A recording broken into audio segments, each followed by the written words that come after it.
Halo orang tua Nusantara, kembali lagi dengan saya, Maike Teja Saputra, seorang psikolog klinis. Di series channel saya yang ini, saya akan berbagi informasi seputar cara mendeteksi dini masalah perilaku dan emosional pada anak. Pada setiap episodenya, saya akan membahas satu indikator masalah perilaku dan emosional yang dapat mulai diamati pada saat anak berusia sekitar 36 hingga 72 bulan atau 3 sampai 6 tahun. Sebelum masuk ke topik hari ini, saya ingin mengingatkan kembali bahwa ketika anak menunjukkan satu indikator yang saya jelaskan di setiap videonya, bukan berarti anak tersebut pasti mengalami masalah perilaku dan emosional. Untuk mengetahuinya dengan pasti, orang tua tetap perlu mengkonsultasikannya dengan ahlinya. Pembahasan ini diperuntukkan agar orang tua dapat mengenali perilaku-perilaku yang perlu diamati lebih jauh dan yang kemungkinan berpotensi mengganggu berbagai aspek dalam kehidupan anak, sehingga orang tua dapat dengan segera mencari cara membantu anak mengatasinya dengan lebih baik. Kalau begitu, kita langsung saja ke pembahasan hari ini. Kita membahas mengenai perilaku anak usia 3-6 tahun yang tampak lebih memilih untuk menyendiri atau bermain sendiri atau menghindar dari anak seumurnya atau orang dewasa. Menurut tahapan perkembangan, saat memasuki usia 3 tahun, seharusnya anak sudah berada di tahap di mana ia mulai menyenangi bermain bersama teman sebayanya, meskipun belum banyak interaksi yang terjadi. Bermain bersama di usia 3 tahunan umumnya masih bersifat paralel, di mana anak bermain di tempat atau permainan yang sama, namun masih sendiri-sendiri dan belum bekerja sama. Meski demikian, anak sudah menunjukkan ketertarikannya untuk bergabung dan berinteraksi bersama rekan sebayanya. Dan seiring dengan usianya, anak pun semakin dapat bermain bersama. Di usia 3-6 tahun ini, anak juga umumnya ceria. Namun, hal yang berbeda terjadi pada beberapa anak yang memiliki masalah perilaku dan emosional. Beberapa anak dengan masalah perilaku dan emosional ini, meskipun berusia sekitar 3-6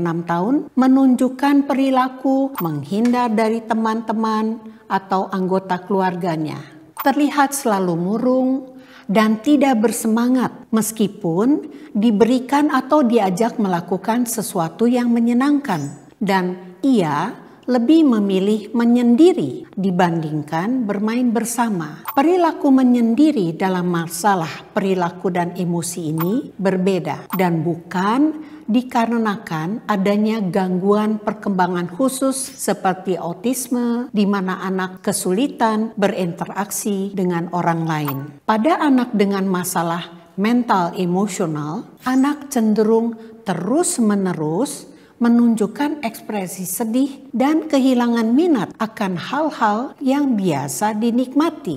Orang tua umumnya akan merasa bahwa anaknya cenderung tidak seceria teman-temannya, cenderung mudah murung, jarang terlihat bersemangat pada hal-hal tertentu. Anak sering tiba-tiba terlihat menangis diam-diam sambil menyendiri tanpa alasan yang jelas. Atau malah orang tua akan melihat bahwa anak yang tadinya periang lalu tiba-tiba lebih banyak terlihat murung untuk periode waktu yang cukup lama dan tetap tidak bisa dibuat gembira kembali dengan hal-hal yang ia sukai.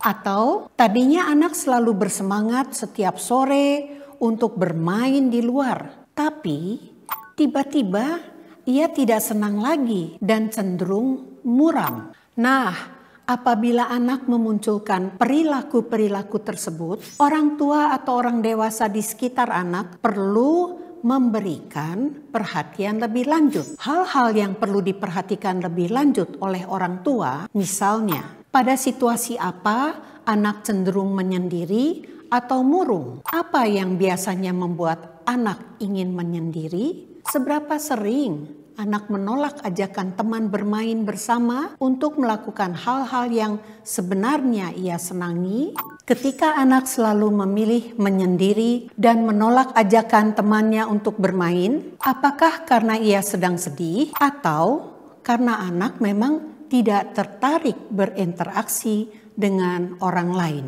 Apakah kesedihan anak muncul di waktu, lokasi, atau saat bersama orang tertentu? Untuk mengetahui jawaban dari pertanyaan-pertanyaan ini, orang tua perlu sering-sering atau setidaknya sempatkan untuk mengamati kegiatan anak. Misalnya, ketika ia sedang bermain bersama teman, ketika diajak bertemu dengan saudara yang seumuran, ketika bermain di taman atau tempat bermain, atau di sekolah.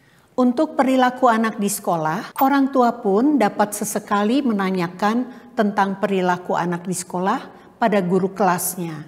Hindari melarang anak untuk merasa sedih atau memaksa anak untuk menunjukkan keceriaannya. Jika kecenderungan anak untuk menyendiri dan murung ini sudah mulai mengganggu anak dalam beraktivitas sehari-hari atau berlangsung lebih dari 2 minggu, serta menunjukkan perilaku-perilaku lain yang saya bahas juga di episode sebelum dan sesudah ini, sebaiknya orang tua segera mengkonsultasikannya dengan ahlinya untuk membantu menolong anak dengan lebih baik dan menghindari adanya dampak negatif pada perkembangan anak.